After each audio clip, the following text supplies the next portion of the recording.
ఈరోజు వర్తమానం నా ప్రియ సహోదరి సోదర, అతిక్రమములు దాచిపెట్టువాడు వర్ధిల్లడు. అతిక్రమములు అనగా పాపములు, పలు రకాల పాపాలు కలిగి వాటిని దాచిపెట్టుకునేవాడు ఎన్నటికనే వర్ధిల్లడని దేవుని వాక్యం చెప్తుంది. చదవడానికి మనం ప్రయత్నం చేద్దాం. సామెతల గ్రంథం 28వ అధ్యాయం 13వ వాక్యాన్ని మనం చదువుకుందాం. సామెతల గ్రంథం 28వ అధ్యాయము 13వ వాక్యం చదువుకుందాం. అతిక్రమములు దాచిపెట్టేవాడు వర్ధిల్లడు, వాటిని ఒప్పుకొని విడిచిపెట్టేవాడు కనికరము పొందును. దేవుని స్తోత్రం. ఈరోజు నా సహోదరి సోదర, అతిక్రమములు దాచిపెట్టేవాడు.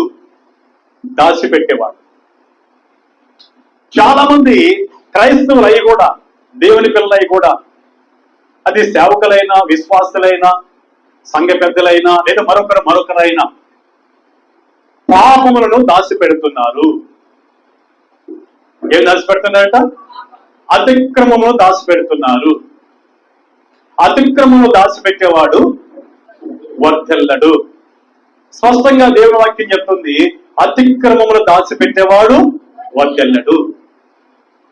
ఈరోజు ఎంతమంది ఈ అతిక్రమములు దాచిపెట్టి వర్ధిల్లలేకపోయారో మనం చూడబోతున్నాం. హల్లెలూయా. అతిక్రమములు, పాపాలు దాచిపెట్టి, ఏమంటే చాలా మంది ధనం దాచిపెట్టుకుంటారు, చాలా మంది బంగారం దాచిపెట్టుకుంటారు, లేదా ఆస్తిపాస్తులు దాచిపెట్టుకుంటారు, ఆయా విలువైన వస్తువులు దాచిపెట్టుకుంటారు. కానీ కొందరు ఏమి దాచిపెడుతున్నారంటే అతిక్రమములు దాచిపెట్టుకుంటున్నారు. అతిక్రమములు దాచిపెట్టే వాళ్ళు ఎన్నటికని వర్ధిల్లరు. బైబిల్ గ్రంథంలో మనం చూసినట్లయితే దేవుని వాక్యం స్పష్టంగా చెప్తుంది, కొంతమంది వారి పాపాలను దాచిపెట్టుకున్నారు, అతిక్రమను దాచిపెట్టుకున్నారు. నెంబర్ 1 మనం చూద్దాం, ఎవరు దాచిపెట్టుకున్నారంటే మొట్టమొదట మనుషుడు ఆదాము పాపాన్ని దాచిపెట్టుకున్నాడు. ఏం దాచిపెట్టుకున్నాడండి? పాపాన్ని దాచిపెట్టుకున్నాడు, పాపమును దాచిపెట్టుకున్నాడు. చదవడానికి మనం ప్రయత్నం చేద్దాం. యోబు గ్రంథం 31వ అధ్యాయం 33వ వాక్యాన్ని మనం చదువుకుందాం. బైబిల్ ఉన్న వారు దయచేసి చూడాలని ప్రభుపేట మనం చేస్తున్నా. చూడండి ఆ మాటలు.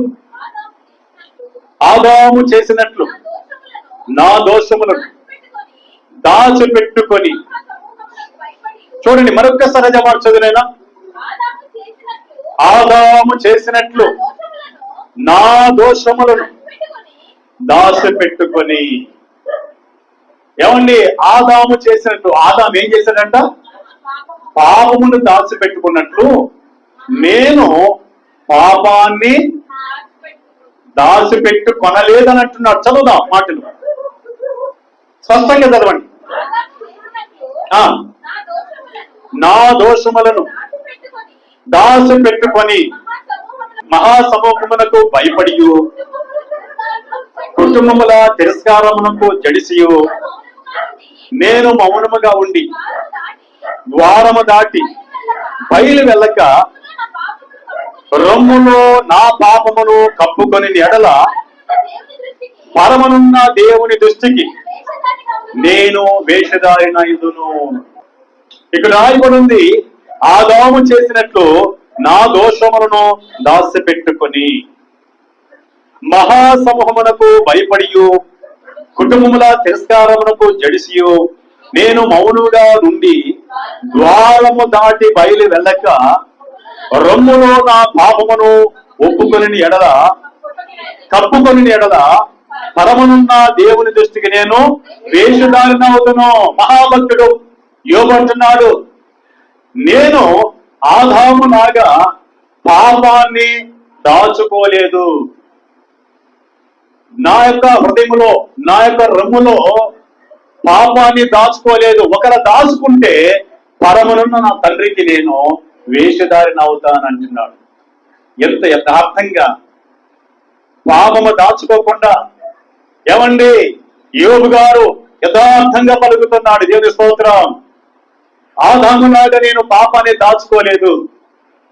ఒకవేళ అలా నా యొక్క హృదయంలో, నా రొమ్ములో దాచుకుంటే నేను నా పరమదేవునికి వేషధారణ అయిపోతానని భక్తుడైన యోబు పలుకుతున్నాడు.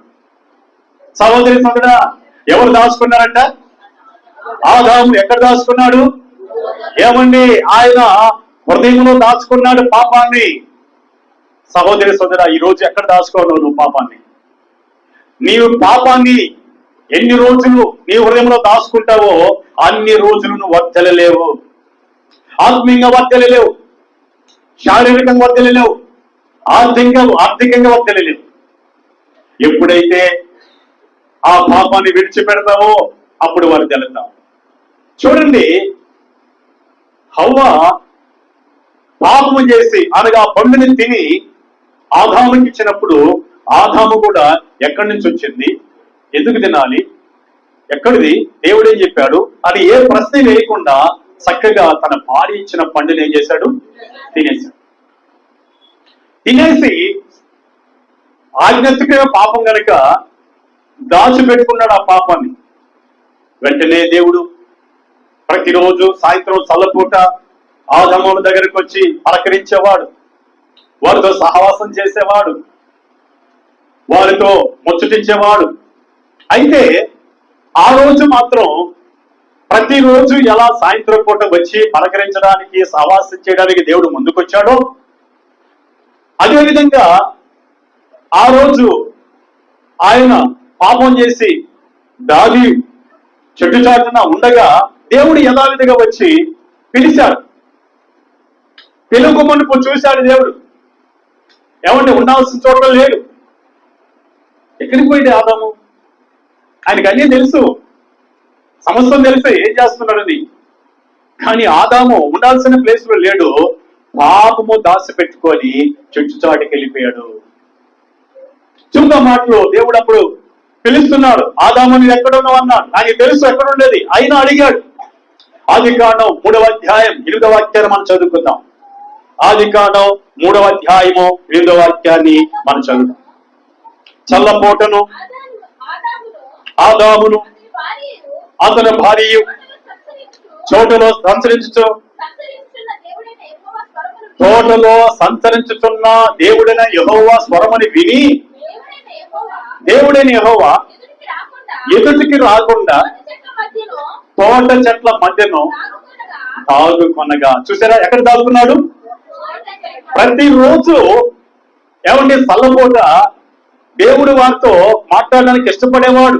మొట్టమొదటి స్త్రీ పురుషులతో ఫేస్ టు ఫేస్ మాట్లాడడానికి ఆయన ఇష్టపడేవాడు. కానీ ఆదాము అవ్వలు ఇద్దరు కలిసి దేవునికి వ్యతిరేకంగా పాపం చేశారు కనుక ఆ పాపాన్ని దాచిపెట్టుకున్నారు. దాచిపెట్టుకోవడానికి చెట్టు చాటుకి వెళ్ళారు.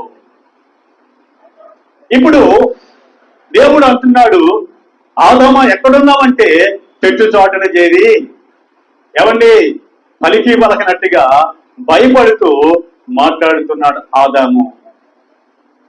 ఆ టైంలో ఎందుకు వెళ్ళావు ఆ చెట్టు చాటుకి అని అంటే విషయాలన్నీ చెప్తున్నాడు ఆదాము గారు. అలా చెప్తూ ఉండగా దేవాది దేవుడు అన్నాడు, ఆ పండు ఎందుకు తిన్నావు నువ్వు అసలు అని అంటే, ఏమండి ఎందుకు తిన్నావంటే దేవుడు మాట ముందుగానే చెప్పాడు ఆ మాట తినొద్దని. ఆ దేవుని మాటను ధిక్కరించి తినేశాడు. భార్యని ప్రశ్నించలేదు, ఎక్కడిది పండు, ఎందుకు తినాలి అని ప్రశ్నించలేదు. ఏమంటున్నాడు తెలుసా? నాకిచ్చిన ఆ స్త్రీ ఆ పండు నాకు ఇచ్చింది, నేను ఆ పండును తిన్నాను అని చెప్తున్నాడు. ఒకసారి చదువుదాం. ఆదికాండం 3వ అధ్యాయము చదువుకున్నాం, 12వ వచనాన్ని చదువుకున్నాం. అందుకు ఆదాము నాతో ఉండుటకు నీవు నాకు ఇచ్చిన ఈ స్త్రీయే ఆ వృక్ష ఫలములు కొన్ని నాకియగా నేను తింటున్నాను. ఏమండి ఎందుకు తిన్నావు? నాకు నీవిచ్చిన ఆ స్త్రీయే కొన్ని ఫలాల త్యాగా నేను తింటున్నానని చెప్తున్నాడు దేవుడితో. ఏమండి దేవుడు అడక్క ముందే ఆ పాపాన్ని నువ్వు దాచుకోకుండా, దేవుడు అడక్క ముందే ఆ పాపాన్ని నీవు ఒప్పుకున్నట్లయితే, ప్రభు దగ్గర తండ్రి దగ్గర ఒప్పుకున్నట్లయితే, ఆ రోజే దేవాది దేవుడు ఆదాములను క్షమించునేమో. ఏం చేశాడు? పాపాన్ని ఏం చేశాడు ఆదాము?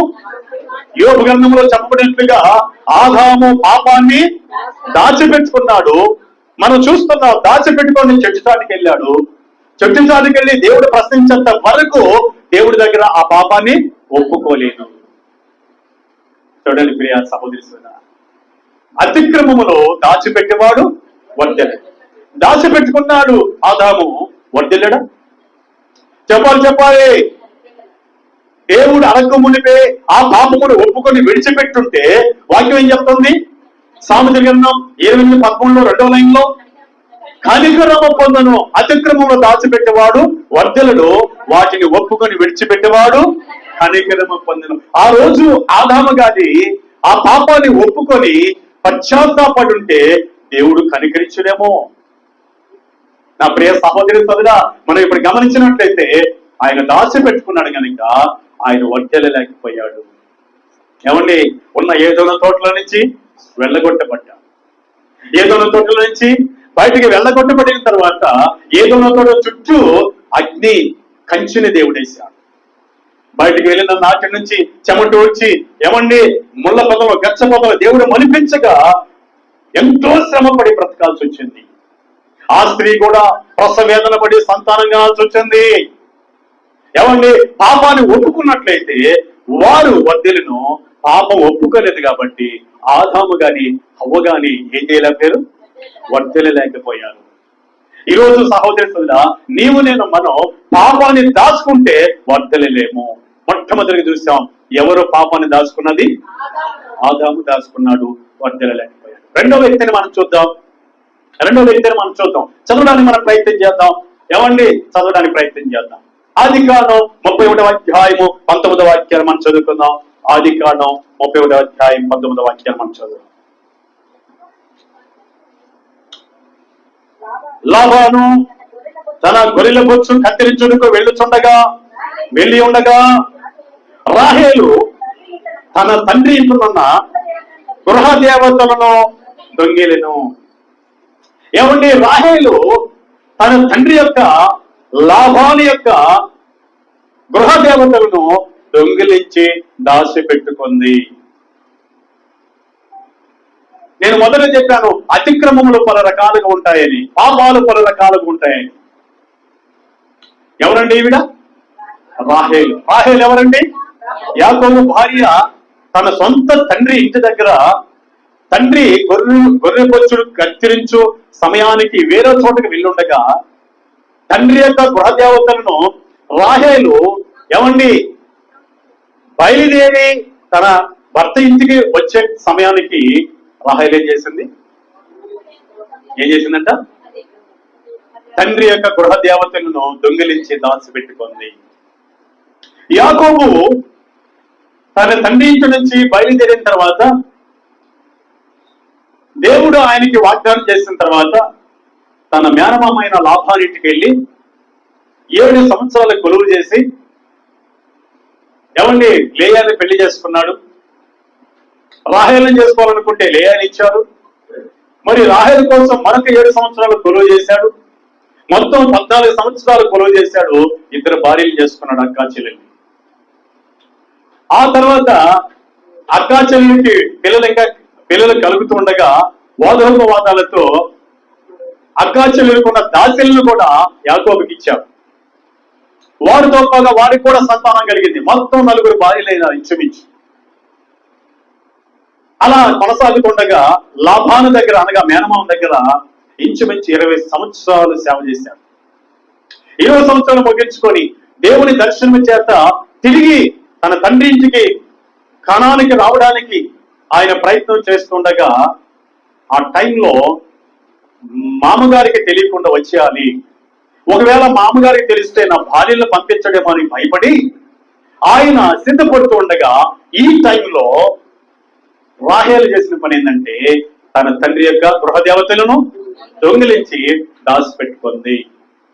దాచిపెట్టుకొని రాహేలు అలాగే లేయ వారి దాసీలు అలాగే పిల్లలు సంతానం అలాగే పశువులు గొర్రెలు ఎడ్లు అలాగే యాకోబు అందరు కలిసి బయలుదేరి తండ్రి ఇంటికి రావడానికి అబ్రహాం ఇంటికి రావడానికి బయలుదేరుతుండగా ఈవిడ ఆ గృహదేవతలను దొంగిలించి దాచిపెట్టుకుంది.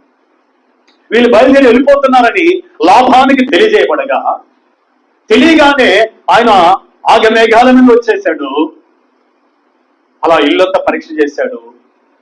వచ్చిన వెంటనే గృహదేవతలు కనపడలేదు, విగ్రహాలు కనపడలేదు.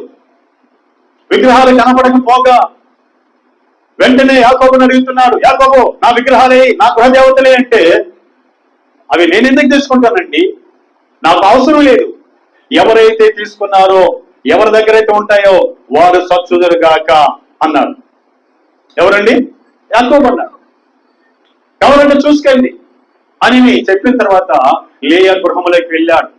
లేయా గృహములంతా ఎతికాడు, లాభాలు కనిపించలేదు. లేయా యొక్క దాసురాలు ఆమె గృహంలోకి వెళ్ళాడు, చూశాడు, ఎక్కడ కనిపించలేదు.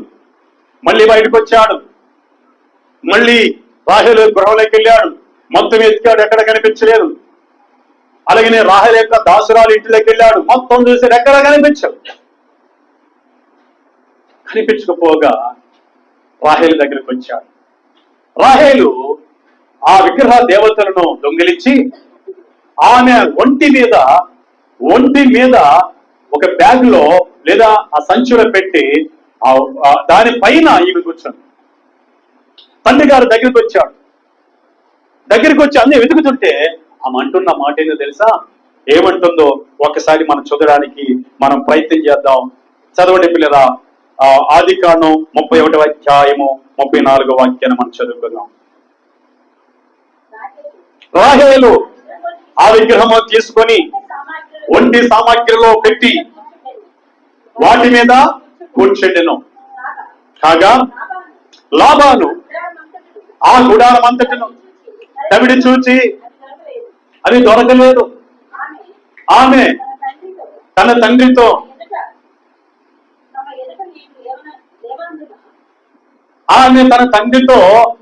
తండ్రితో అంటుంది, నీ ఎదుట నేను లేవనందున తాము కోపపడకూడదు, నేను కడగా ఉన్నానని చెప్పాను. ఏం చెప్పిందండి? నాన్న నీ ఎదుట నేను లేవలేకపోతున్నాను గనుక నువ్వు కోపపడద్దు, నేను కడగా ఉన్నాను చెప్తాను. ఎటుందంట? కడగా ఉందంట. ఏమండి అంటే నెలసరి నాకు వచ్చింది కనుక నేను లేనని నాన్న అని చెప్తుంది. ఎంత అబద్ధం అండి! అసలు ఈ విగ్రహాలు దాచిపెట్టుకొని ఏమండి ఒంటి మీద వాటిని దాచిపెట్టుకొని వాటిపైన కూర్చొని నాన్నగారు చెదుకుతున్నప్పుడు ఏం చెప్తుంది?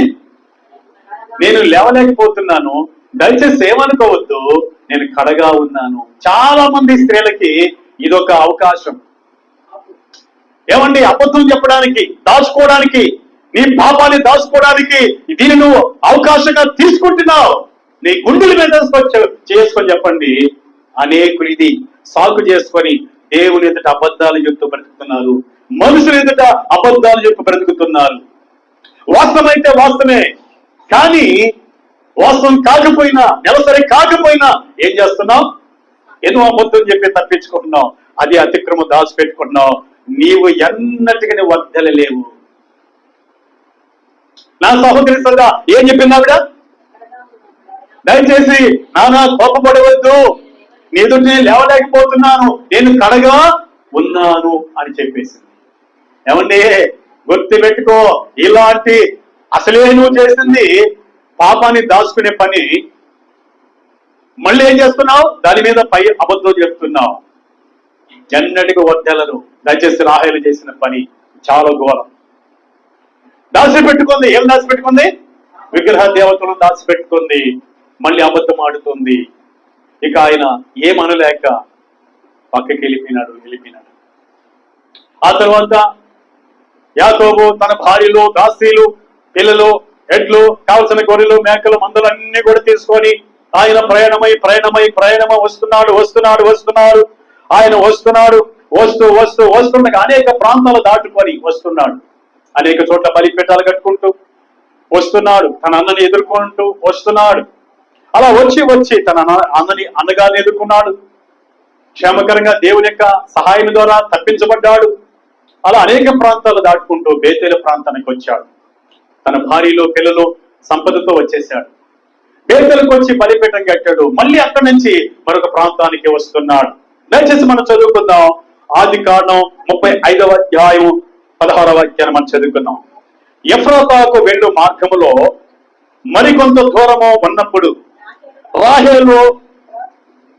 రాహేలు ప్రసవించుచు ప్రసవ వేదనతో ప్రయాసపడిను.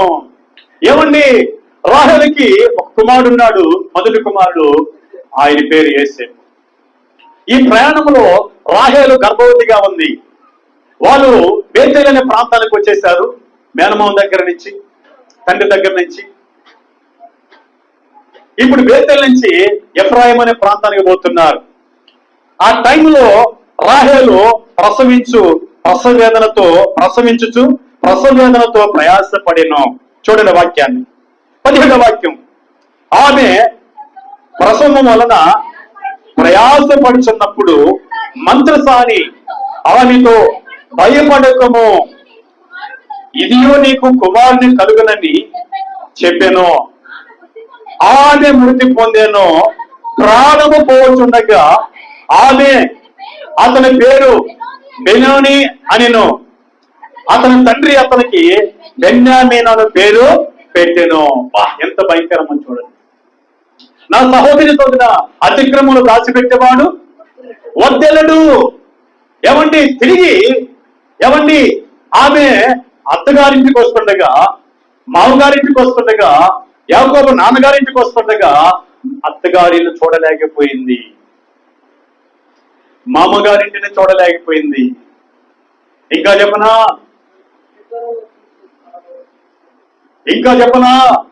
యోసేపు ప్రధానమంత్రి అవ్వడం, యోసేపు ఐగుప్తు దేశంలో ఇతరులకి దీవెనకరంగా ఉండడం ఆమె చూడలేకపోయింది. తన చిన్న కుమారుడు బెన్యామీను చూడలేకపోయింది. దయచేసి చెబుతున్నా సహోదరి సోదరా, అతిక్రమంలో దాచిపెట్టుకుంటే, విగ్రహంలో దాచిపెట్టుకుంటే నీవెన్నటికని వర్ధిల్లలేవు. రాహేలు అందగత్తి, రాహేలు సౌందర్యవతి. రాహేలు అంటే యాకోబుకి చాలా ఇష్టం. రాహేలు చాలా సుందరవతి. అయినను ఆమె తన తండ్రి యొక్క గృహదేవతలను దాచిపెట్టుకొని అబద్ధమాడుట ద్వారా ఆమె వర్ధిల్లలేక, మధ్యలోనే తన కుమారుల్ని చూడలేక, తన కుమారుల యొక్క భవిష్యత్తు ఉన్నతమైన స్థితిని చూడలేక, తన అత్తమ్మగారు తన మామగారి యొక్క గృహాన్ని చూడలేక మార్గ మధ్యములోనే చనిపోయింది, వర్ధిల్లలేదు. అలాగే ఆదామును చూసినప్పుడు ఆత్మ సంబంధంగా ఆదాము కూడా పాపాన్ని దాచుకొని ఏమైపోయాడు? చచ్చిపోయాడు. ఆత్మ సంబంధంగా చచ్చిపోయాడు, వర్ధిల్లలేకపోయాడు. సహోదరి సోదరా, అతిక్రమమును దాచిపెట్టేవాడు వర్ధిల్లడు. ఇదిగో నా సహోదరి సోదరా, నీవు కూడా విగ్రహాలను దాచిపెట్టుకుంటున్నావు. ఎక్కడో తెలుసా? నీ హృదయంలో. దేవుని కంటే బంగారాన్ని ఎక్కువ ప్రేమిస్తున్నావా? దేవుని కంటే ధనాన్ని ఎక్కువగా ప్రేమిస్తున్నావా? దేవుని కంటే నీ బిడ్డల్ని ఎక్కువగా ప్రేమిస్తున్నావా? దేవుని కంటే నీ ఉద్యోగాన్ని ఎక్కువ ప్రేమిస్తున్నావా? దేవుని కంటే నీ ఇల్లుని ఎక్కువ ప్రేమిస్తున్నావా? దేవుని కంటే నీ భార్యని, నీ భర్తని ఎక్కువగా ప్రేమించుకుంటున్నావా? అవే విగ్రహాలు. అందుకే యెహెజ్కేలు గ్రంథము 14వ అధ్యాయం 4వ వాక్యంలో యెహెజ్కేలు ద్వారా దేవుడు మాట్లాడుతున్నాడు ఇశ్రాయేలు ప్రజలతో. ఏమంటున్నాడంటే, చదవడానికి మనం ప్రయత్నం చేద్దాం. యెహెజ్కేలు గ్రంథం 14వ అధ్యాయం 4వ వాక్యాన్ని మనం చదువుకుందాం. కావున నీవు వారికి సంగతి తెలియజేసి ఇలాగ చెప్పుము, ప్రభువైన యెహోవా సెలవిచ్చినదేమనగా, తమ విస్తారమైన విగ్రహములను బట్టి తమ మనసున విగ్రహములు నిలుపుకొని ఇశ్రాయేలు ప్రజలు ఏం చేస్తున్నారంట? మనసులో విగ్రహాలు. నీ కుమారుని ఎక్కువగా ప్రేమిస్తున్నావా దేవుడి కంటే? అదే ఒక విగ్రహం. నీ కుమార్తెను ఎక్కువగా ప్రేమిస్తున్నావా దేవుడి కంటే? అదే విగ్రహం. దేవుడికి సమయం దేవుడికి ఇవ్వకుండా, దేవుడి మాటలు వినకుండా నీ జాబే, నీ పనే, నువ్వు ప్రేమిస్తున్నావా నీ పనినే, అదే ఒక నీకు విగ్రహం. నువ్వెన్నటికి కూడా ఇలాంటి విగ్రహాలు లోపల దాచుకుంటే నువ్వు వర్ధిల్లలేవు. ఆమైతే రాహేలు తన తండ్రి యొక్క గృహదేవతలను దాచిపెట్టుకొని వర్ధిల్లలేకుండానే పోయింది. చూసారా? నీవు నేను ఎలాంటి విగ్రహాలు దాచిపెట్టుకున్నాం? చెప్పాలి. అతిక్రమణ విగ్రహములను దాచిపెట్టుకున్నాం. అందుకే మన జీవితాల్లో ఇకనైనా వర్ధిల్లలేకపోతున్నాం. కాబట్టి ఇకనైనా వాటిని చెప్పాలి విడిచిపెడదాం. ఆ విగ్రహాలను విసిరి పడేద్దాం. హల్లెలూయా. దూరంగా పడేద్దాం. నీ కుమారుని విగ్రహాన్ని పక్కన పెట్టు, నీ కుమార్తెని విగ్రహాన్ని పక్కన పెట్టు, నీ భర్తని విగ్రహాన్ని పక్కన పెట్టు, ధనమని విగ్రహాన్ని పక్కన పెట్టు, బంగారం అనే విగ్రహాన్ని పక్కన పెట్టు. దేవుణ్ణి నువ్వు ప్రేమించు. హల్లెలూయా. అప్పుడు నువ్వు వర్ధిల్లుతావు. సహోదరి సోదరా, విగ్రహాలు నువ్వు కూడా పెట్టుకున్నావు. రాహేలే కాదు, యొక్క సమయంలో ఆ విగ్రహాన్ని తీసివేయి. లేదా వర్ధిల్లు లేకుండానే పోతాం. కొంతమందికి సెల్ ఫోన్ వాళ్ళకి విగ్రహం, వాళ్ళకి ఏదైతే అధికంగా ప్రేమిస్తున్నావో దేవుడి కంటే అది విగ్రహం. నీవు ఎన్నటికీ వర్ధిల్లలేవు. రహస్యమైన తండ్రి నువ్వు చూస్తున్నాడు, నువ్వు ఎన్నటికీ వర్ధిల్లలేవు. వాళ్ళు డ్రింకే వాళ్ళకి విగ్రహం, వాళ్ళ మధ్య వాళ్ళకి విగ్రహం, వాళ్ళకి సిగరెట్ విగ్రహం. ఆ విగ్రహాలు ఏం చేయాలి? తీసివేయాలి. లేని ఎడల రాహేలు మధ్యంతరము ఏమైపోయింది? మధ్యంతరం చనిపోయింది. యాకోబు చాలా తల్లడిల్లిపోయాడు. ఎందుకు ఇష్టమైన భార్య తృణీకరించిన ఆవిడ మాత్రం లేయా బ్రతికింది, లేయా క్షేమకరంగా వచ్చింది. దాసి పెట్టుకున్న దోషములో దాసి పెట్టుకున్న రాహేలు వర్ధిల్లు లేకుండా పోయింది. ఎంతమంది చూసేప్పటికి? ఇద్దరిని చూసాం. అతిక్రమములను దాచిపెట్టేవాడు వర్ధిల్లు.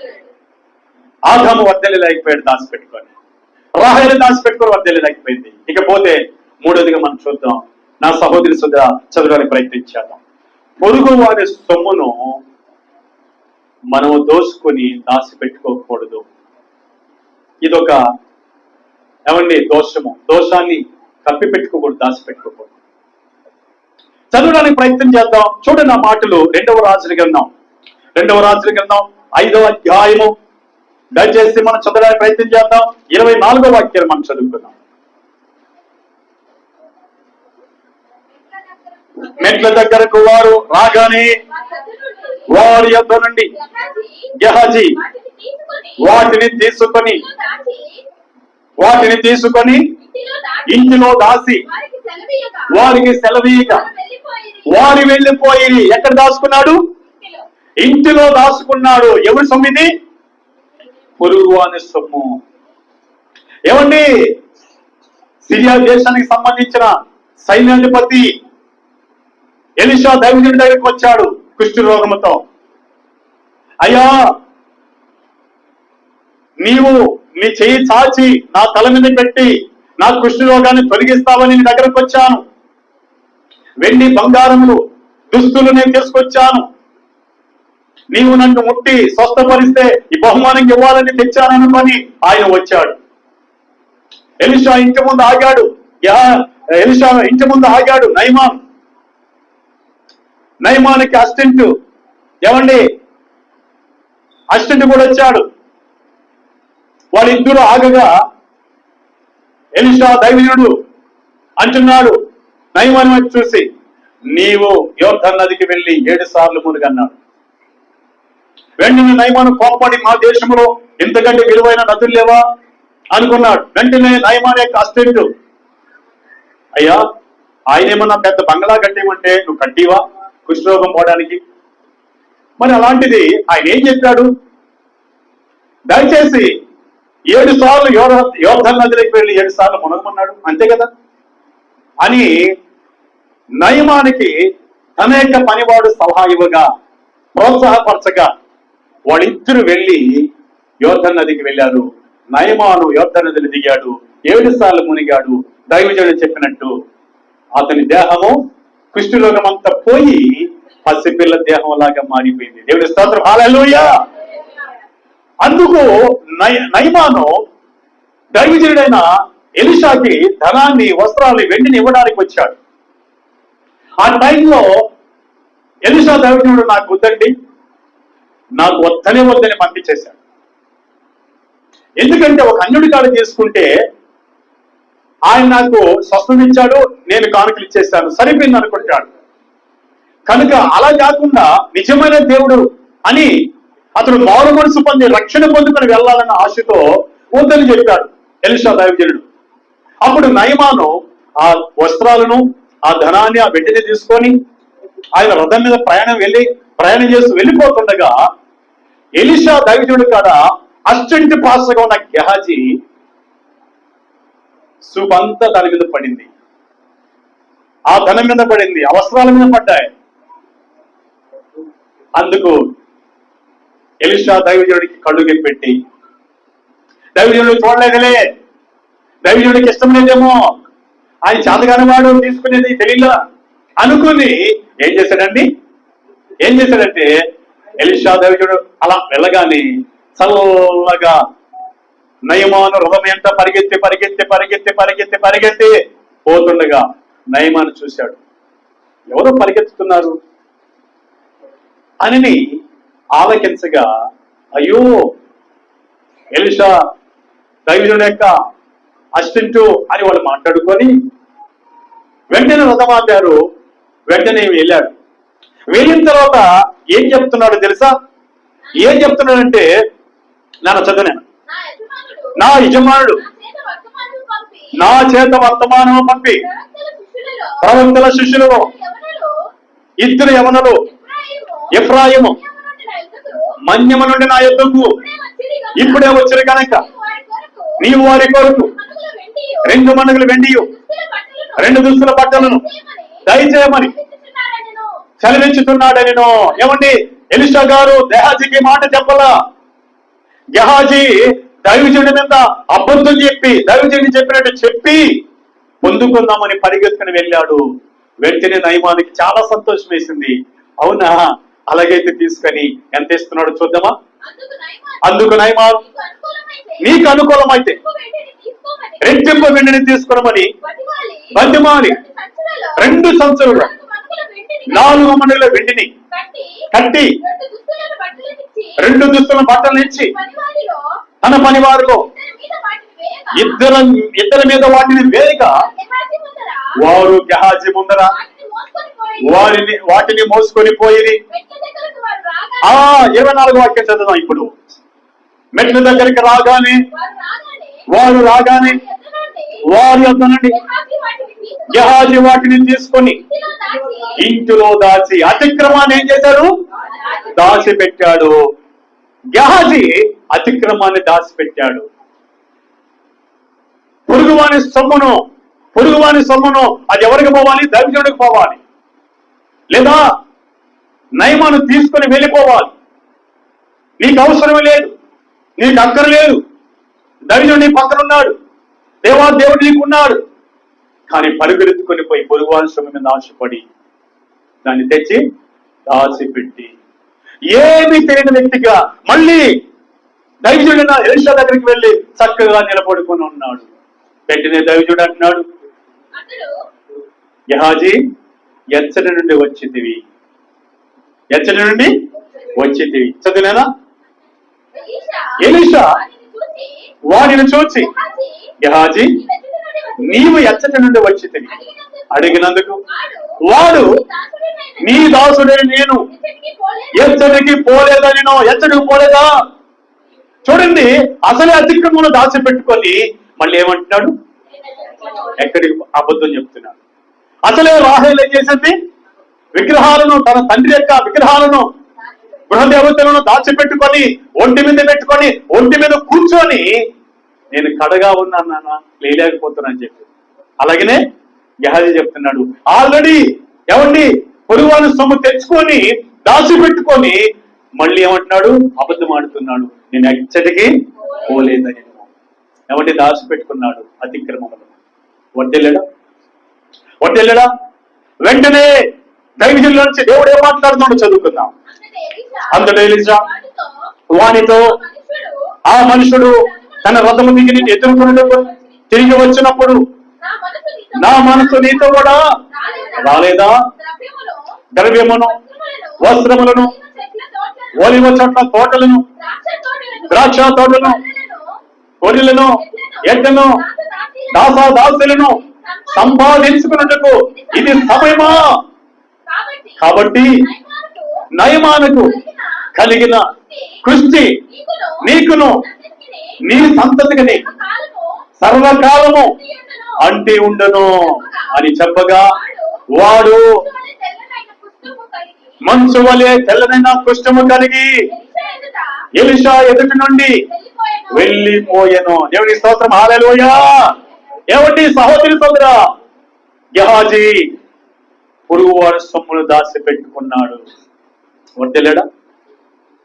వద్దలేడా దాచి పెట్టుకుని కూడా అబద్ధమాడాడు. వద్దలేడా కుష్ఠ రోగముతో కుషించి చనిపోయాడు. తన ఇంటి వారందరికీ కుష్ఠ రోగమే కలిగింది. దయచేసి దేవుడు మనతో మాట్లాడుతున్నాడు. పురుగువారి సొమ్మును దాచుకొని అబద్ధమాడితే, అతిక్కువను దాచిపెడితే ఎన్నడిగిన వర్దెలలో సహోదరి సోదర. ఇదిగో గెహాజీ వర్దెల్లేకపోయాడు, ఆయన కుటుంబం వర్దెల్లేకపోయింది. ఈ రోజు నుంచి అయినా మన జీవితాలలో అతిక్రమలు దాచిపెట్టుకుంటాం, అతిక్రమం విడిచిపెట్టి దేవుని చేత కనికరం పొందుదాం. దేవుని స్తోత్రం, హల్లెలూయా. అతిక్రమ దేవుడు మనకి దయచేయదు కాక. హల్లెలూయా, హల్లెలూయా. మనందరం కూడా దయచేసి సమయంలో మనందరం కూడా అతిక్రమలు దాచిపెట్టే వాళ్ళం కాకుండా అతిక్రమలు విడిచిపెట్టే వాళ్ళంగా మనం ఉందాం. దేవుడి చేత కనికరం పొందుతాం, దేవుడి చేత దీవించబడతాం. ఇకపోతే 4వ వ్యక్తిని మనం చూద్దాం. ఈ 4వ వ్యక్తి మనం గమనించినట్లయితే, ఈ 4వ వ్యక్తి అతిక్రమలను నాలుక కింద దాచిపెట్టుకుంటాడు. ఎక్కడండి? చెప్పాలి. ఆదాము అతిక్రమం యాడ్ దాచిపెట్టుకున్నాడు? తన హృదయంలో దాచిపెట్టుకున్నాడు. రాహేలు తన అతిక్రమం యాడ్ దాచిపెట్టుకుంది? చెప్పాలి. ఒంటి మీద దాచిపెట్టుకుంది. ఒంటి మీద ఉన్న ఆ సంచిలో దాచిపెట్టుకుంది. ఎవరిని? గెహాజీ యాడ్ దాచిపెట్టుకున్నాడు? తన ఇంటిలో దాచిపెట్టుకున్నాడు. ఇదిగో ఇక్కడ ఒక వ్యక్తి కనపడుతున్నాడు మనకు.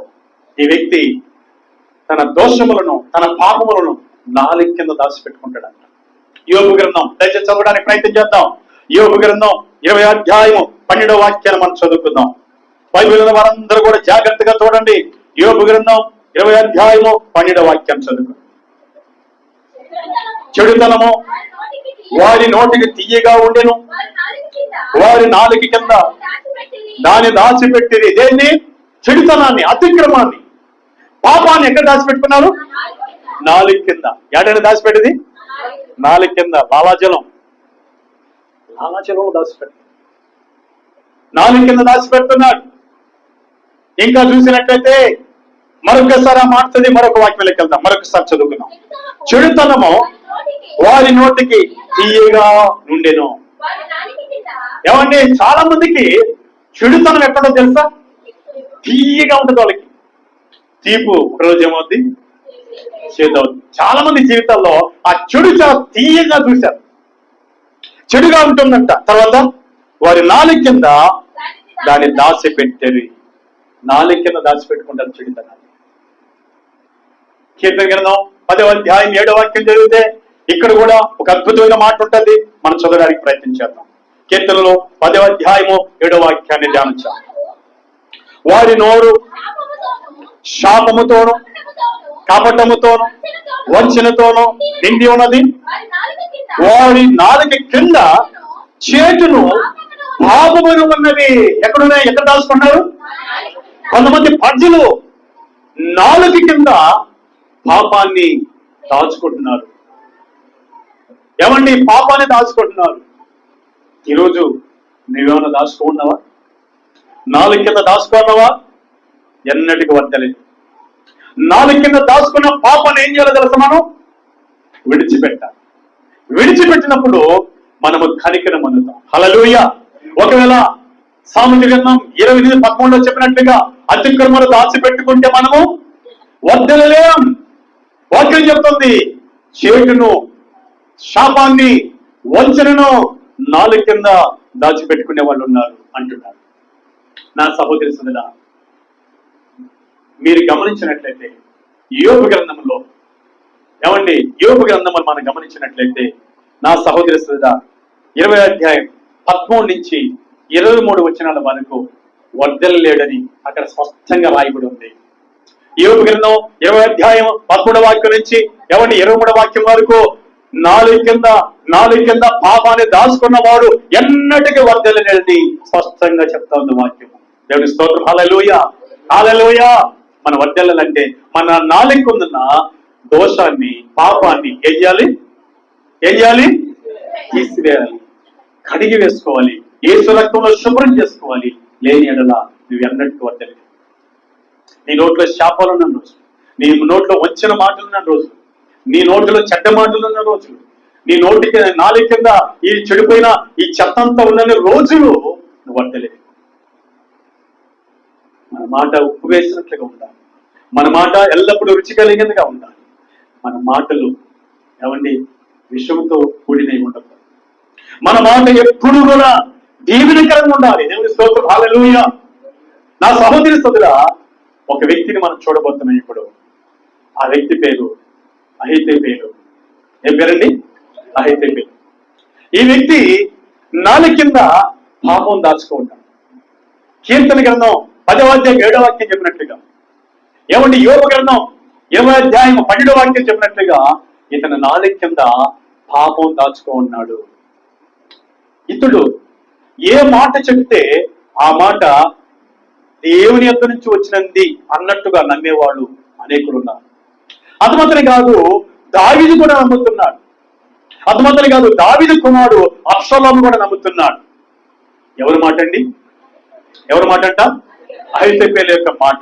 ఈ అహీతోపెలు ఎవరంటే దావీదుకి మంత్రిగా పనిచేస్తున్నాడు. దావీదు రాజుకి ఒక మంత్రిగా పనిచేస్తున్నాడు.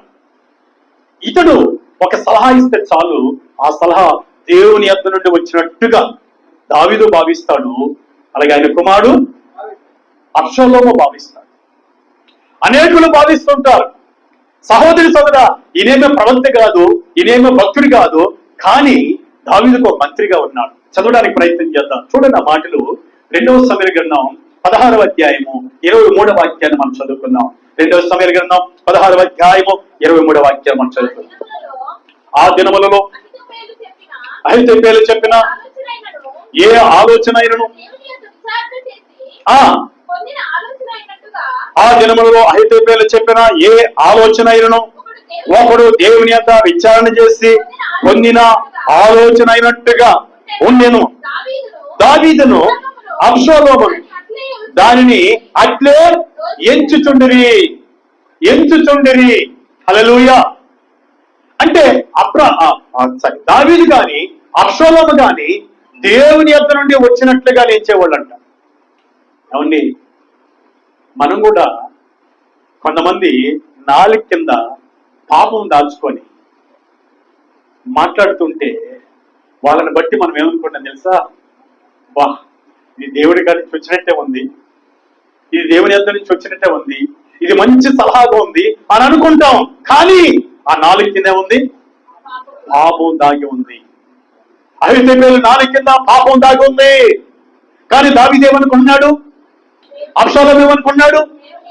ఒకడు దేవుని యొక్క విచారణ చేసి దేవుని యొక్క నుండి ఆ యొక్క మాట వచ్చినట్లుగా భావిస్తున్నట్లుగా వాళ్ళిద్దరు భావిస్తున్నారు. ఇతను ఎవరంటే దావీదుకి ఒక మంత్రి అండి. ఒకసారి చూద్దాం, ఆ మాట కూడా మనం చూద్దాం, చదవడానికి ప్రయత్నం చేద్దాం. ఎవరో సమూయేలు గ్రంథం 15:12 చదవండి. మరియు బలి అర్పింపవలనని ఉండి అబ్షాలోము గిలోనీయుడైన అహీతోపెలు అను దావీదు యొక్క మంత్రిని గిలోను అతని ఊరి నుండి పిలిపించి ఉండెను. ఏమండి, దావీదుకి ఏమై ఉన్నాడు? వాక్యం చూస్తున్నా, మంత్రి అయి ఉన్నాడు. దావీదుకి ఏమైనాడు? మంత్రి. దావీదుకి మంత్రిగా ఉన్న అహీతోపెలు చెప్పే మాట ఆయనకి ఎట్టుందంట? దేవుని యొద్ద నుండి వచ్చినట్టుగా ఉంది. ఆయన కుమారుడు కూడా అలాగే ఉంది. మనం కూడా కొన్ని సందర్భాల్లో నాలుగు కింద కపటం పెట్టుకొని, నాలుగు కింద విషం పెట్టుకొని, నాలుగు కింద భయంకరమైన పాపం పెట్టుకొని మనతో మాట్లాడుతున్నప్పుడు దేవుడు చెప్పినట్టే ఉందండి, దేవుడి దగ్గర నుంచి వచ్చినట్టే ఉందండి మాట అని అనుకుంటున్నాం. కానీ ఎంత దుర్మార్గుడో తెలుసా? ఎంత భయంకరమైన పాపాన్ని దాచుకున్నాడో తెలుసా? పాపాన్ని దాచుకొని అహీతోపెలు మాట్లాడే వ్యక్తిని దావీదు గ్రహించలేకపోతున్నాడు. అబ్షాలోము గ్రహించలేకపోతున్నాడు. ఈరోజు ఆ విషయాలని మనకు బయలుపరుచుతున్నాడు దేవుడు. దేవుడి స్తోత్రం, హల్లెలూయా. దావీదు ఏమండి దేవుని కృపను బట్టి రాజు అయ్యాడు, రాజ్య పరిపాలన చేస్తున్నాడు. అలా చేస్తుండగా ఆయనకు అనేక మంది భార్యలు. ఆ ఒక భార్యకి అబ్షాలోము పుట్టాడు. అబ్షాలోము పెద్దోడయ్యాడు. అబ్షాలోము బాగా పెద్దోడయ్యి అందమైన వాడు, రింగుల జుట్టు, చాలా హైట్ వెయిట్, సుందరమైన వాడు, చాలా బలాఢ్యుడిగా మారాడు. ఎందుకు వచ్చిందో ఈ దుర్బుద్ధి? ఏమండి అహీతోపెలు ఇచ్చిన ఆలోచన. మీ తండ్రికి వ్యతిరేకంగా నీవే రాజు కావాలి అన్నట్టు ఆలోచన ఇచ్చాడేమో మొదట. అంతే తండ్రి రాజ్య పరిపాలన చేస్తుండగా ఇశ్రాయేలు ప్రజలందరినీ తన వశం తిప్పేసుకున్నాడు అబ్షాలోము. అందరికి ముద్దు పెడతాడు, అందరినీ కౌగిలించుకుంటాడు, అందరికీ సహాయం చేస్తున్నాడు. ఇలా ముద్దు పెడుతూ సహాయం చేస్తూ అనేకులు తన వైపు తిప్పేసుకున్నాడు. ఒక్కసారిగా వాళ్ళలో ఒకడు బాకా ఊదాడు, అబ్షాలోమే మనకు రాజు అని. ఏంటి కేకలు అని దావీదు వినగానే అబ్షాలోము రాజు అయిపోయాడని విన్న వెంటనే అబ్షాలోము చాలా బలాఢ్యుడు, నన్ను చంపేస్తాడేమోనని తండ్రి అయిన దావీదు తనతో ఉన్న సహకారాలు తీసుకొని అడవి ప్రాంతం వెళ్ళిపోయాడు. వెళ్ళిపోయే ముందు ఏమి జరిగిందంటే, ఎలాంటి సలహా ఇచ్చాడంటే అహీతోపెలు అబ్షాలోముకి, ఇదిగో నేను చెప్తున్నా విను, మీ నాన్న బలహీనుడని యెరూషలేములో ఉన్న ప్రజలందరూ, ఇశ్రాయేలు ప్రజలు కానీ యూదులు కానీ బలహీనుడని తెలుసుకోవాలంటే మీ నాన్నకున్న ఉపపత్నులు ఉన్నారే, ఆ ఉపపత్నులు నువ్వు కూడాలి అని చెప్పాడు. ఎవరైనా చెప్తారండి? ఎవరైనా చెప్తారా? లోపలేముంది? అహీతోపెలుకి పాపము దాచుకొని మాట్లాడుతున్నాడు. కానీ అతని మాట దేవుని యొద్ద నుండి ఒకడు విచారణ చేస్తే పొందుకున్నట్లుగా ఉంటుందని వాడిద్దరు ఎరిగి ఉన్నారు. అందుకని అబ్షాలోము ఇతను చెప్పే సలహా మంచిదనుకొని తండ్రి యొక్క ఉపబోధన దగ్గర పోబోతున్నాడు. ఆ వాక్యాన్ని మనం చదువుకుందాం. చదవడానికి మనం ప్రయత్నం చేద్దాం. చదవండి పిల్లరా. 2వ సమూయేలు గ్రంథం 16వ అధ్యాయం 20వ వాక్యాన్ని మనం చదువుకుందాం. అహీతోపెలు నీ తండ్రి చేత ఇంటికి కావలి ఉంచబడిన ఉపపత్నుల యొద్దకు నీవు పోయిన యెడల నీవు నీ తండ్రికి అహస్తుడు వైతివి, ఇశ్రాయేలు తెలుసుకుందరు. అప్పుడు నీ పక్షాన ఉన్న వాళ్ళందరూ ధైర్యము తెచ్చుకుందరని చెప్పాను. చూసారా, అహీతోపెలు చెప్తున్నాడు, ఇదిగో మీ నాన్న ఉపపత్నుల దగ్గరికి నువ్వు కానీ వెళ్ళి కూడేవనుకో, రాజ్యంలో ఉన్న ప్రజలందరూ ధైర్యం తెచ్చుకుంటారు. వాళ్ళు తండ్రి ఉపపత్నులే కూడారంటే ఎంత ధైర్యము అని ధైర్యం తెచ్చుకుంటారని ఎవరిచ్చారండి సలహా? ఏముంది? అహీతోపెలు యొక్క నాలుక కింద పాపము దాచిపెట్టుకొని మాట్లాడుతున్నాడు. అలా కొనసాగుతుండగా అది జరిగిపోయింది. ఆ విధంగా జరిగిపోయింది. దావీదుకి తెలిసింది, గుండెలు పగిలిపోయింది. ఆయన అరణ్యపాలైపోయాడు. చెప్పులు లేకుండా, కాళ్ళకి చెప్పులు లేకుండా, ఆహారం లేకుండా, కుమారుడు ఎక్కడ చంపేస్తాడని భయముతో. ఎందుకంటే దావీదుకి అబ్షాలోము చంపడం ఆయనకేమీ సాధ్యం కాకపోవాలా. నా కుమారుడే మళ్ళీ పొరపాటు చంపేస్తే ఎలాగా అని ఆయన గొప్ప సింహం లాంటి గుండె కలిగిన వాడు ఆయన. హల్లెలూయా. అయితే నా కుమారుడు కదా, ఒకవేళ ఇద్దరం పోటాపోటీకి పోతే నా బిడ్డ చచ్చిపోతాడేమని ఆయన భయపడి వెళ్ళాడు. అంతేగాని అబ్షాలోముకి భయపడి మాత్రం. దయచేసి మనం చూసినట్లయితే ఇలా ఆయన ఉండగా మరొకసారి మళ్ళీ వచ్చాడు అహీతోపెలు.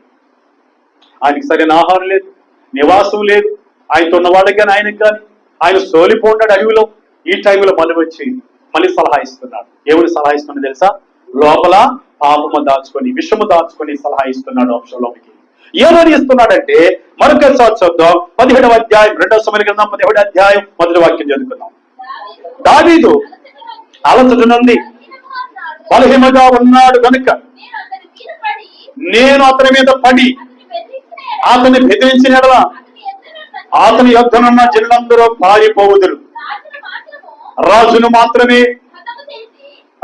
మాత్రము హతము చేసి జనులందరినీ తట్టు తిప్పుదెను. ఐదోపేలు చెప్తున్నాడు, ఈ టైంలో మీ నాన్నగారు చాలా అలసిపోంటాడు, నేను వెళ్తాను, నేను వెళ్ళి మీ నాన్నకున్న జనులందరినీ ఏం చేస్తాను, హతం చేసేస్తాను. మీ నాన్న ఒక్కడే ఉంటాడు అని చెప్తున్నాను. చదివేనా? జనులందరూ, ప్రజలందరూ కూడా, మిగతా ప్రజలందరూ కూడా ఏ తట్టు తిరుగుతారు అంటున్నాడు. నీ వెదుకు మనిషిని నేను పట్టుకొనగా జనులందరూ వచ్చి నీతో సమాధానం పడతారు కనుక నీ చిత్తమైతే నేను 12,000 మందిని ఏర్పరచుకొని పోయి ఈ రాత్రి దావీదును తరిమి పట్టుకుందునని ఐదోపేలు అబ్షాలోముతో చెప్పగా ఎంతమంది తీసుకెళ్తాడట? ఐదోపేలు 12,000 మందిని తీసుకెళ్లి మీ నాన్నను పట్టుకొని వచ్చేస్తాను అని అబ్షాలోముతో చెప్పగా అబ్షాలోము అంటున్నాడు, ఏమంటే అబ్షాలోము అంటున్నాడు, బా ఈ సలహా ఎక్కడి నుంచి వచ్చింది? అక్కడి నుంచి వచ్చినట్టే ఉంది అని ఏమంటాడు చూద్దామా? ఈ బోధ అబ్షాలోమునకు ఇశ్రాయేలు వారి పెద్దలందరికీ యుక్తముగా ఉండేను. వాళ్ళకి నచ్చింది. ఏమండి, ఐదోపేలు రెండవ చెడ్డ ఆలోచన ఇస్తున్నాడు. మీ నాన్న ఈ టైంలో అరణ్య ప్రాంతంలో అలసిపోయి ఉంటాడు, ఇదిగో నేను వెళ్తాను, మీ నాన్నతో ఉన్న వారందరినీ కూడా చంపేస్తాను, నువ్వు ఎదుగుతున్న మనిషి అనగా మీ తండ్రి దొరుకుతాడు, అప్పుడు నేను 12,000 మందిని తీసుకెళ్ళి ఏం చేస్తాను, నేను పట్టుకుంటాను లేదా హతం చేస్తాను అని చెప్తుండగా అబ్షాలోముకి తండ్రిని చంపడం ఆయనకి ఇష్టమయ్యి చాలా ఇష్టమైందంట ఆ సలహా. ఇశ్రాయేలు ప్రజలందరికీ చాలా ఇష్టమైందంట. ఇంతకీ ఐదోపేలు దావీదుకి ఎవరు? మంత్రి అయ్యుండి కూడా ఉండి కూడా నాలుగు కిందే ఉంది, పాపం ఉంది. మనతోనే ఉంటారు, మన పక్కనే ఉంటారు, మనకే సలహాలు ఇస్తుంటారు, వాళ్ళ నాలుగు కిందే ఉంటది, పాపం ఉంటది. అట్టివారు ఎన్నటికి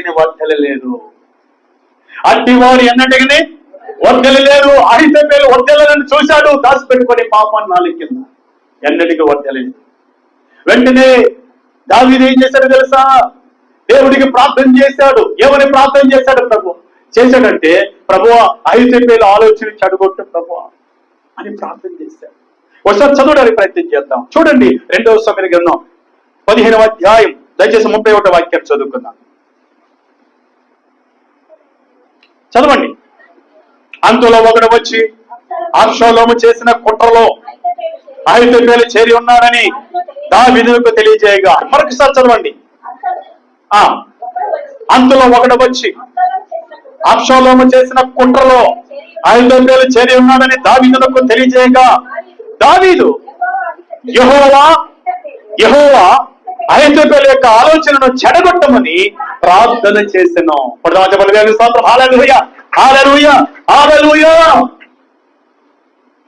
ఐదోపేలు చెప్పిన ఆలోచనను చెడగొట్టమని దావీదు ఏం చేశాడు? ఎవరైనా మనకు వ్యతిరేకంగా నాలుగు కింద పాపం పెట్టుకొని, నాలుగు కింద విషం పెట్టుకొని మనకు వ్యతిరేకంగా ఆలోచన చెబుతున్నప్పుడు మనం చేయాల్సిన పనేదో తెలుసా? దావీదులాగా దేవుడికి ప్రార్థన, ప్రభువా వారి వ్యతిరేకమైన ఆలోచన నాలుగు కింద పాపం పెట్టుకొని దాచుకొని ఇలాంటి సలహాలు చెప్తున్నారు, ప్రభువా ఆలోచన నువ్వు చెడగొట్టు అని ప్రార్థన చేస్తే దేవుడు ఆలోచన చెడగొడతాడు. దేవుడి స్తోత్రం. హల్లెలూయా, హల్లెలూయా. వెంటనే ప్రార్థన చేసిన వెంటనే దేవుడు దావీదుకి హూషై అనే స్నేహితుడు ఉన్నాడు. ఆ స్నేహితుల్లో చేరాడు దేవుడు. వెంటనే హూషై అనే వ్యక్తి దావీదు దగ్గరికి వచ్చాడు. దావీదు దగ్గరికి వచ్చి వాళ్ళిద్దరూ కొంత సమయం మాట్లాడుకున్నారు ఈ విషయాలన్నీ. వెంటనే హూషై అంటాడు, నేను అబ్షాలోము దగ్గరికి వెళ్ళిపోతాను. ఈయన కూడా మంచి సలహాదారుడు. అబ్షాలోము దగ్గరికి వెళ్ళిపోయి ఐదోపేలు చెప్పిన ఆలోచన చెడగొట్టేస్తా, నేను ప్లాన్ మార్చేస్తా అని చెప్పి వెళ్ళిన తర్వాత అబ్షాలోము దగ్గరికి వెళ్ళి సాగిలపడి నమస్కరించి నీవే రాజు కాబోతున్నావు అని చెప్పి అలా మాట్లాడి తన దగ్గర చేరడానికి ప్రయత్నం చేశాడు. వెంటనే అబ్షాలోము అంటున్నాడు, నమ్ముకున్న బంటివి నువ్వు దావీదును వదిలి ఎందుకు వచ్చావంటే, లేదయ్యా ఆయన దగ్గర నాకు ఇష్టం లేదు, ఆయన దగ్గర సలహాలు ఇవ్వడం నాకు ఇష్టం లేదు, అని చెప్పి అబ్షాలోము దగ్గరకు వచ్చేసాడు. అబ్షాలోము దగ్గరికి వచ్చి సలహా ఇస్తున్నాడు.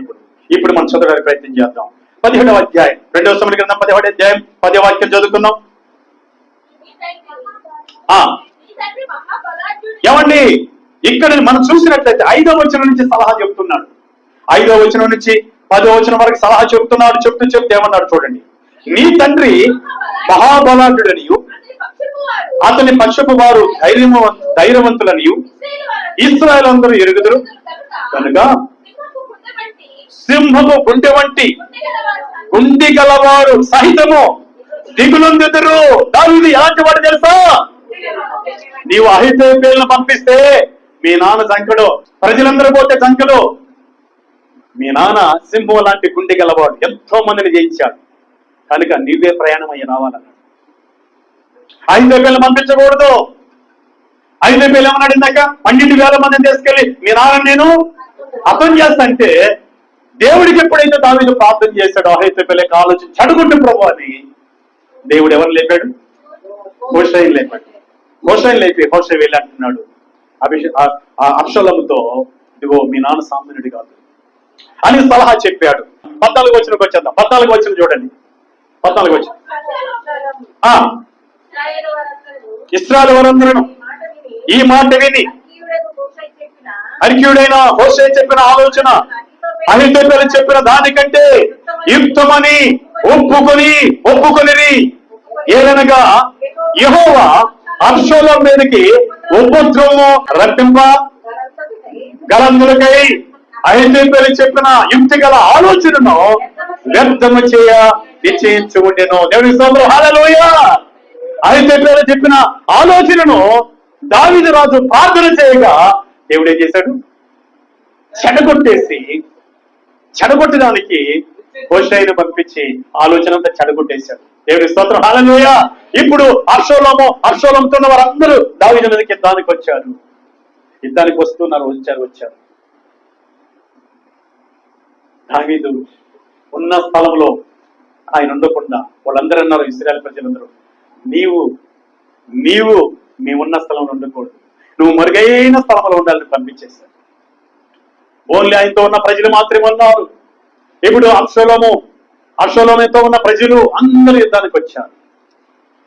పాటికి వాళ్ళు ఇద్దరు యుద్ధానికి వెళ్తుంటే అబ్షాలోము కంచరగాడిన ఎక్కి యుద్ధం చేయడానికి ముందుకు పోతుండగా ఆయన కర్లింగ్ హెయిర్ ఒకనొక ఆయన ప్రయాణంలో మస్తికి వృక్షం కిందకు వచ్చేసాడు. మస్తికి వృక్షం మొలలతో నింపబడింది. ఆయన తలను అట్టే పట్టేసుకుంది. ఈ తలని ఇలాగే పట్టేసుకోగా కిందన్న కంచరగాడిది కిందన చెడిపోయింది. ఇప్పుడు అబ్షాలోము చెప్పాలి అబ్షాలోము భూమికి ఆకాశానికి మస్తికి వృక్షం చేత పట్టబడి విరాడుతూ ఉన్నాడు. ఒకడు పరిగెత్తుకొని అబ్షాలోము ఈ విధంగా విడలాడుతున్నాడని యోబుకు చెప్పాడు. యోబుకు చెప్పగా యోబు వెంటనే వచ్చి ఏమండి గురి పెట్టి బాణం తీసి గుండె కొట్టాడు. వెంటనే అబ్షాలోము అక్కడ చనిపోయాడు. చూడండి, దావీదు మీదకి యుద్ధానికి వచ్చినప్పటికీ దావీదు అన్నాడు అబ్షాలోముతోను అభిషేక్తోను, వీళ్ళిద్దరూ సైన్యాధిపతులు దావీదుకి, అయ్యా నా కుమారుని చంపుతాయ్యా అంటున్నాడు. ఎంత ప్రేమ కలిగిన మాట. నా కుమారుని చంపొద్దు, ఇంకెందరూ చంపేసుకో. అసలు నువ్వు అరణం పాలు అవ్వడానికి ఎవరు కారణం? నీ కుమారుడు. ఆయనకి తోడు అహీతోపెలు. ఎంత ప్రేమ కలిగిన వాడండి దాన్ని. కానీ యోబు దావీదుకి సైన్యాధిపతి చెప్పినప్పటికీ దావీదు చంపొద్దని ఏం చేశాడు? యోబు వెళ్ళి ఏమండి ఒకడొకడు పరిగెత్తుకొని వచ్చాడు. ఇలా విరలాడుతున్నాడు. యోబుతో చెప్పాడు సైన్యాధిపతితో. సైన్యాధిపతి అంటాడు, గురిపెట్టి చంపకూడదు నువ్వు అంటే, అమ్మో నేను చంపను. దావీదు ఏం చెప్పాడు? రాజు ఏం చెప్పాడు? చంపకూడదని చెప్పాడు కదా. పక్క పంపించేసి 3 బాణాలు తీసుకుని వెళ్ళాడు. చూశాడు, ఎలాడుతా ఉన్నాడు అబ్షాలోము. అందమైన వాడు, రమ్యమైన వాడు. వెంటనే బాణం తీసి వేశాడు. గుండెలోకేసి గుండెలో చొరబడిపోయింది. ఎందుకనంటే ఇక్కడ రాయబడి ఉంది, మనం ఇందాక చదివాం కదా. ఏం చదివాము? ఏం చదివామంటే 2 సమూయేలు గ్రంథం 17వ అధ్యాయము 14వ వచనం లాస్ట్ లైన్ చూస్తే, యెహోవా అబ్షాలోము మీదకి ఉపద్రవమును రప్పింపగలిగినందుకై అహీతోపెలు చెప్పిన యుక్తిగల ఆలోచనను వ్యర్థము చేయించను. దేవుడి స్తోత్రం, హల్లెలూయా. ఎప్పుడైతే అహీతోపెలు యొక్క ఆలోచన జరగలేదో, అది చెడిపోయిన ఆలోచన, వెంటనే అహీతోపెలు ఏం చేశాడో తెలుసా? ఇంటికి వెళ్ళిపోయాడు. అహీతోపెలు యొక్క ఆలోచన జరగలేదని, నెరవేర్చబడలేదని ఇంటికి వెళ్ళిపోయి ఇంటిని చక్కబెట్టుకొని ఊరి వేసుకొని చచ్చిపోయాడు. అతిక్రమంలో నాలుగు కింద దాచిపెట్టుకున్నవాడు వర్ధలడు. చదువుదాం, మాట చదవడానికి ప్రయత్నం చేద్దాం. ఇదే 2 సమూయేలు గ్రంథం 17వ అధ్యాయం 23వ వాక్యం చదువుతాం. 2 సమూయేలు 17:23. అహీతోపెలు తాను చెప్పిన ఆలోచన జరగకపోవడం చూచి గాడిదకు గంత కట్టి ఎక్కి తన ఊరునున్న తన ఇంటికి పోయి తన ఇల్లు చక్కబెట్టుకొని ఊరి పోసుకుని చనిపోయిను.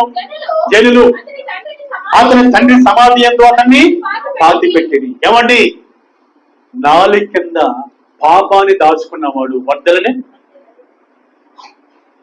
ఎంతమంది చూసాం ఇప్పుడు? నలుగురు చూసాం. నెంబర్ 1, ఆదాము తన రొమ్ములో పాపాన్ని దాచుకున్నట్లుగా మనం చూసాము, వర్ధలు లేకపోయాం. రాహేలు చెప్పాలి రాహేలు ఒంటి మీద గృహదేవతలను దాచిపెట్టుకుని వర్ధలు లేకపోయింది. గెహాజీ పురుగువాని సంపును తన ఇంట్లో దాచిపెట్టుకుని వర్ధలు లేకపోయాడు. అహీతోపెలు కపటమైన మాటలు, పాపము మాటలు, చెడు మాటలు తన నాలుగు కింద దాచిపెట్టుకొని వర్ధలు లేకపోయాడు, నష్టపోయాడు. మనం ఏం దాచిపెట్టుకోకూడదు? చెప్పాలి దోషములను, పాపములను దాచిపెట్టుకోకూడదు. ఏమంటే లోకంలో చాలా మంది చాలా దాచిపెట్టుకుంటారు. ఆయన బిడ్డలను మనం ఇలాంటివి దాచిపెట్టుకోకూడదు. ఈ రోజు నుంచి సహోదరి సోదరుడా, మనందరం కూడా ఒకవేళ దాచిపెట్టుకుంటే ఈ రోజు ఏం చేద్దాం? చెప్పాలి ఈ రోజు ఏం చేద్దాం? విడిచిపెడతాం. మనం విడిచిపెట్టకపోతే మనం కనికరించబడ్డాం. చివరిగా మాట చదివి ముగిద్దాం. సామెతల గ్రంథం 28వ అధ్యాయము 13వ వాక్యాన్ని మనం చదువుకుందాం. సామెతల గ్రంథం 28వ అధ్యాయము 13వ వాక్యం.